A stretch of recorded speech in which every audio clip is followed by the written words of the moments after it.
Pois é, essa aula que nós estamos estudando, essa aula 50, a 50.1 e agora a 50.2, nós estamos vendo o absolutismo e os seus mecanismos.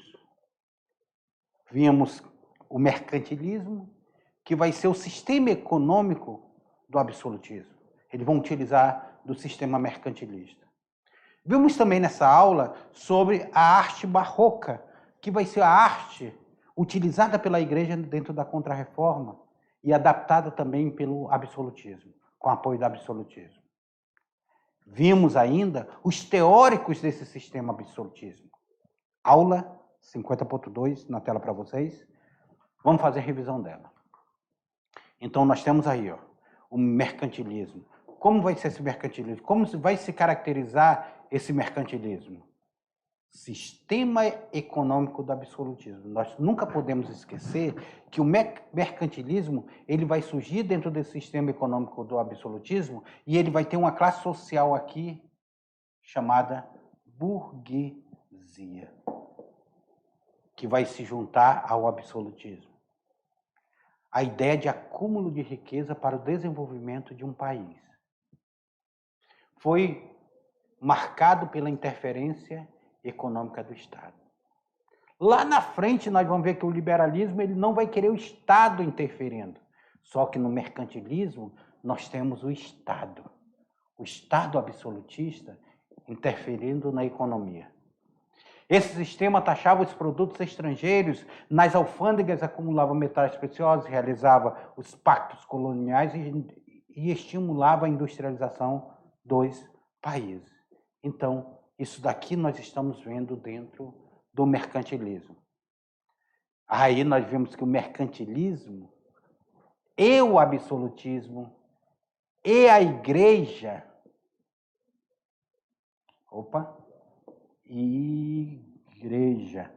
E a igreja, elas vão lançar a arte barroca. Esse período que vai do fim do século XVI e até metade do século XVII é conhecido como época do barroco. Aqui no Brasil ele vai estar mais tardiamente. Ele entra ainda no século XVIII, fortemente o barroco. Essa arte barroca expressava as perturbações religiosas, sociais e econômicas do período. Então, religiosa nós temos a briga de protestantes e católicos. Sociais, nós temos a formação dos estados absolutistas. E econômica, nós temos o mercantilismo. A arte barroca não se desenvolveu apenas nas cortes nobres, atingiu também um público mais amplo. Era chegando em todos os locais. A igreja fazendo propaganda. Vimos também nessa aula esses teóricos do absolutismo. Vimos Nicolau Maquiavel, Jean Baudin, Jacques Bossuet e Thomas Hobbes. Vimos esses teóricos. O político bem-sucedido sabe o que fazer, o que dizer em cada situação. Nicolau Maquiavel, ele falava.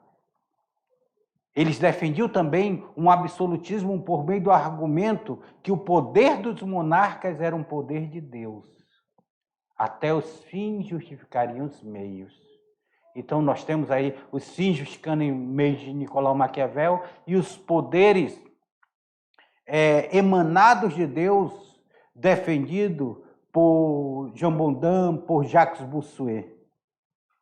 Nós temos aí esses teóricos.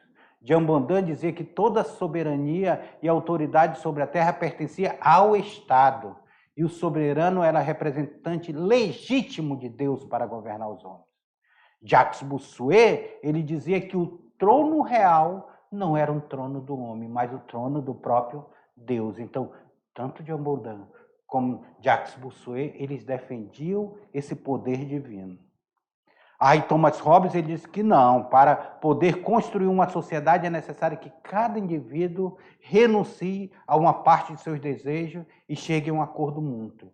Thomas Hobbes ele fala sobre o contrato social.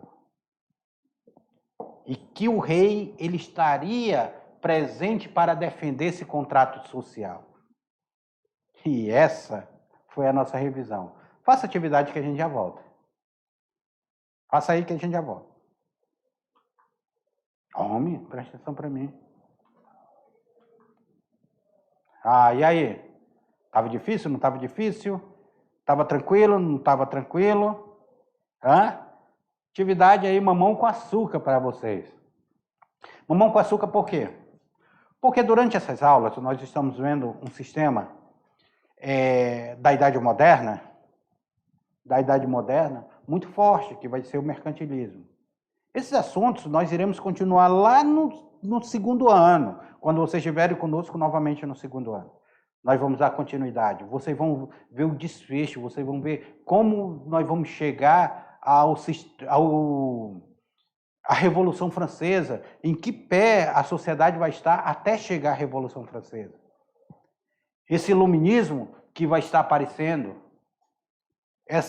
esse humanismo, toda essa característica que vai se desenvolver, até chegar um homem e dizer não. Liberdade, igualdade e fraternidade. Lá na frente.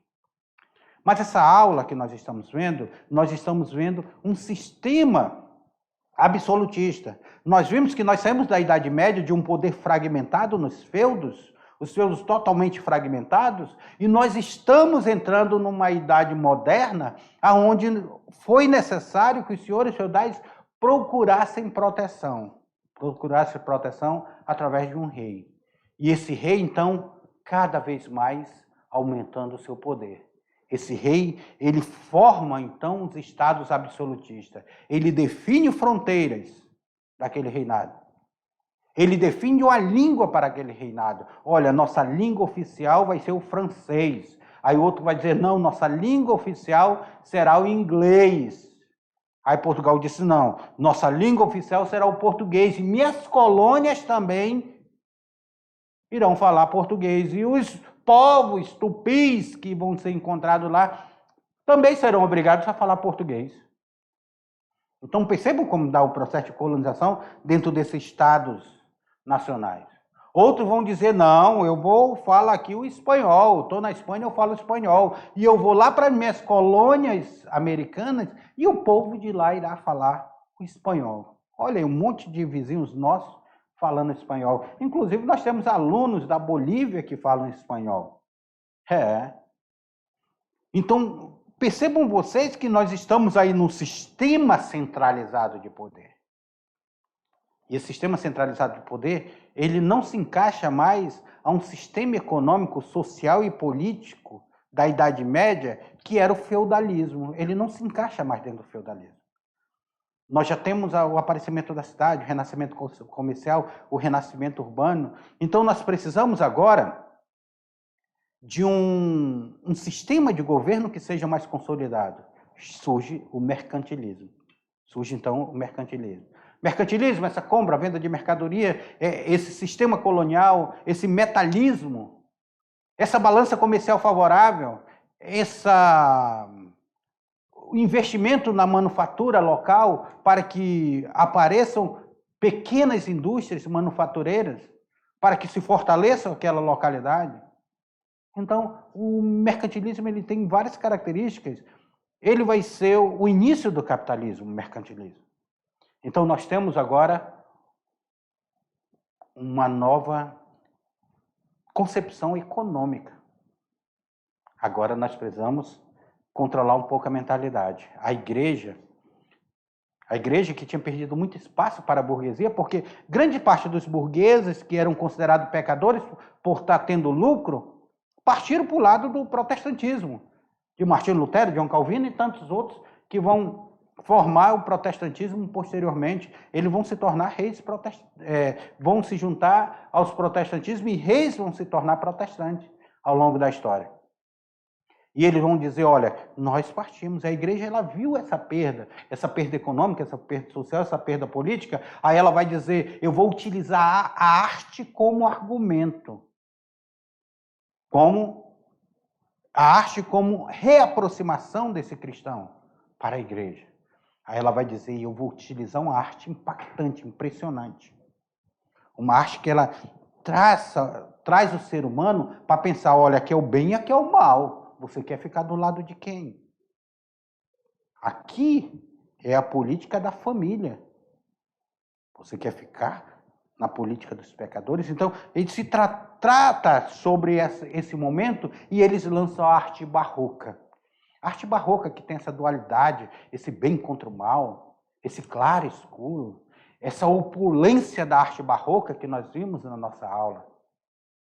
Nós estamos dentro de um contexto muito forte, muito sério. A arte barroca que ela vai impactar, ela vai combater aquela arte livre que até então estava sendo praticada. As igrejas elas vão dizer, olha, venham para cá e produzam arte barroca.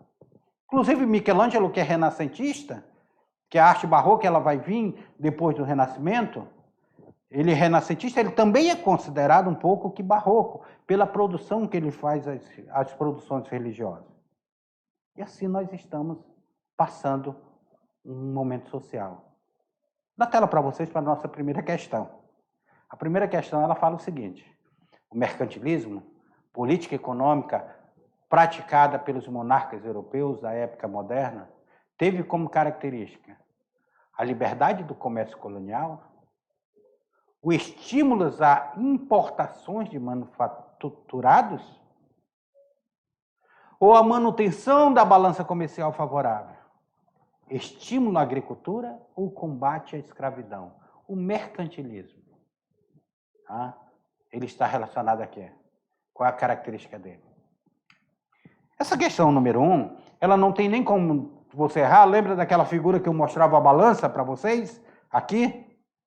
Eu preciso vender mais e eu preciso comprar menos.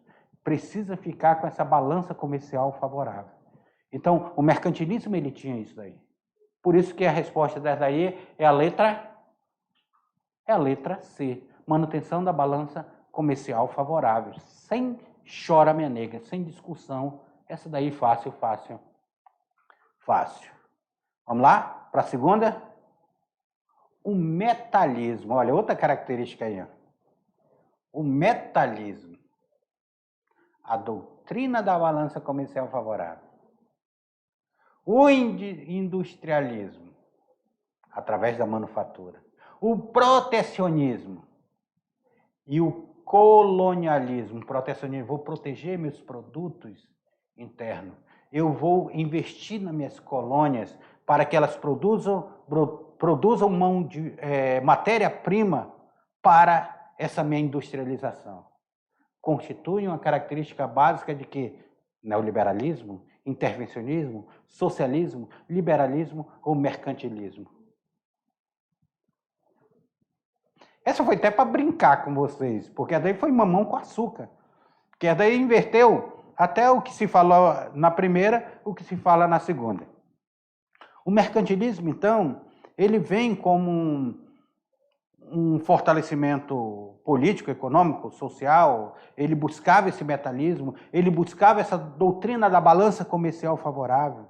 Ele buscava um processo de industrialização, é um momento da manufatura, está aparecendo ali. A burguesia ela começa a se organizar em associações, em grêmios.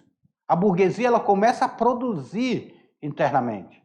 Aquele papel do banco, que o artesão fazia todo o banco, agora eles vão fazer, olha, faz só a perna aí que eu faço o restante do banco. Então nós vamos começar um processo de industrialização. Neste momento também do mercantilismo, começou-se as grandes navegações. Saiu para o além-mar, para navegar o além-mar. E as grandes navegações, elas vão estar fortes. E elas vão ter o colonialismo. A característica das colônias, as colônias que vai ter o pacto colonial, a colônia só pode vender para a metrópole. E a colônia só pode comprar da metrópole. Vende matéria-prima e compra produto manufaturado da metrópole. É o pacto colonial, a dependência da colônia para com a metrópole. Não tem liberdade para comercializar com outros países. Na tela para vocês. Estamos falando, então, do mercantilismo. 3. O Estado moderno absolutista atingiu seu maior poder de atuação no século XVII. Na arte e na economia, suas expressões foram respectivamente, o que significa respectivamente, foi uma e depois a outra respectivamente. Então, ele quer saber que foi primeiramente na arte e depois na economia, respectivamente. Foi o rococó e o liberalismo, o renascimento e o capitalismo, o barroco e o mercantilismo, o maneirismo, colonialismo, o classicismo e economicismo. Essa é mais uma mão com açúcar para você, né? Porque nós estamos falando que o Estado absolutista, e juntamente com a igreja, eles vão ter um sistema de arte. Eles vão ter a arte, eles vão ter essa imponência, essa grandiosidade. Os castelos mais impactantes que nós temos até hoje vão ser construídos dentro desse período aí. Então, nós temos aí o barroco, que vai ser a arte construída nesse momento. O barroco ele vai estar muito presente neste momento. O barroco, depois nós vamos ter o sistema econômico que vai ser o mercantilismo, que nós falávamos a característica desse mercantilismo. Então nós temos a arte e nós temos a economia traçada respectivamente nessa questão. Na tela para vocês aí, questão correta é a letra C, barroco e o mercantilismo. A terceira fala o seguinte: a teoria de Maquiavel e Hobbes foram fundamentais para o estabelecimento do absolutismo. A consolidação do Estado moderno e as mudanças nas relações políticas da Europa, entre as ideias básicas de Hobbes, podemos destacar. O que podemos destacar aqui? A necessidade de educar o ser humano para que ele retomasse suas boas relações com a natureza. É isso que nós podemos destacar aqui nessas teorias? Ou a crença na capacidade de se estabelecer relações harmoniosas entre os povos, desenvolvendo-se o comércio e o negócio público. Qual seria a letra C? A crítica feita ao cristianismo e sua insistência em derrotar o poderio da igreja e das religiões. Ou seria a letra D? A preocupação com a centralização do poder político, fundamental para a posterior consolidação do Estado moderno. Ou seria a letra E? A preocupação com a política, que não impediu a produção de obras literárias. O que essas teorias elas estão relacionadas? Elas estão relacionadas, é claro, gente, pelo que tudo que nós estudamos, elas estão relacionadas à letra D. A preocupação com a centralização do poder. É o poder absolutista, o poder político absolutista, que vai ser o Estado moderno, ele vai se consolidar dentro dessa característica. E aqui ela fala o seguinte: explica o que vem a ser a política econômica mercantilista. Essa daí, ela está auto-explicável e respondível, porque por tudo que nós falamos, pautava-se na acumulação de metais como o ouro, a prata, e na balança comercial favorável, ou seja, exportando mais do que importando.